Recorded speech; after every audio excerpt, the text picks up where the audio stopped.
dakwah itu satu seruan yang cukup agung. Namun begitu terkadang melampau. Apakah garis panduannya, Ustaz? Yang pertama, terima kasih kepada Tuan Haji Omar yang bertanya. Garis pandunya saya ambil dan petik daripada hadis baginda sallallahu alaihi wasallam yang menyatakan khairun nas anfa'uhum linnas. Anfa'uhum linnas. Manusia yang terbaik adalah manusia yang boleh memberikan sumbangan yang baik pada manusia. Paling bermanfaat. Dia pergi ke mana sahaja, dia berkomunikasi dan berinteraksi dengan orang, perlakuan-perlakuan dan tindakan, idea dan buah fikiran yang diberikan, ia memberikan suatu benda yang sangat baik pada masyarakat. Itu bagus. Tetapi Nabi juga menyatakan dalam hadis yang lain, khairukum li ahli. Wa ana khairukum li ahli.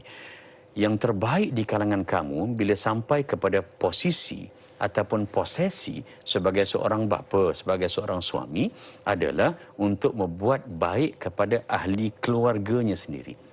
Settlekan yang di rumah dahulu, itu yang terbaik, itu yang paling atas. Sama ada daripada sudut muamalahnya, ataupun yang kedua daripada sudut nafkahnya, dan yang ketiganya adalah daripada sudut aqwal, perkataan-perkataan, af'al, tindakan-tindakan, dan juga segala yang berkaitan dengan kehidupan.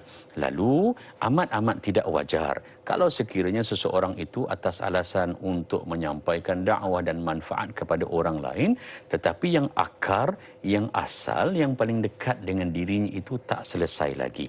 Ataupun kebajikan bagi isteri dan anak-anak itu dikesampingkan hanya semata-mata kerana menyatakan bahawa ini adalah merupakan maslahah yang lebih besar.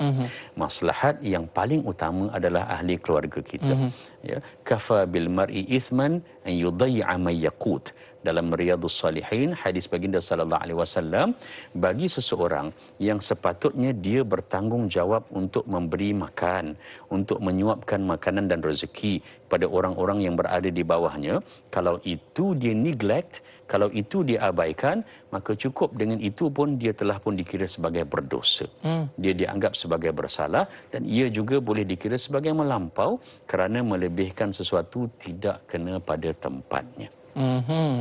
Tanggungjawab kita yang sepatutnya itu pada keluarga. Pertamanya dengan ahli ataupun keluarga, dan jangan dilupakan juga dengan masyarakat. Keseimbangan itu kena ada lah. Sehingga Nabi SAW pernah bertanya bila nak pergi berperang tu Ustaz, ya? Ada sebuah hadis yang mengatakan, benar. Bagaimana tu Ustaz?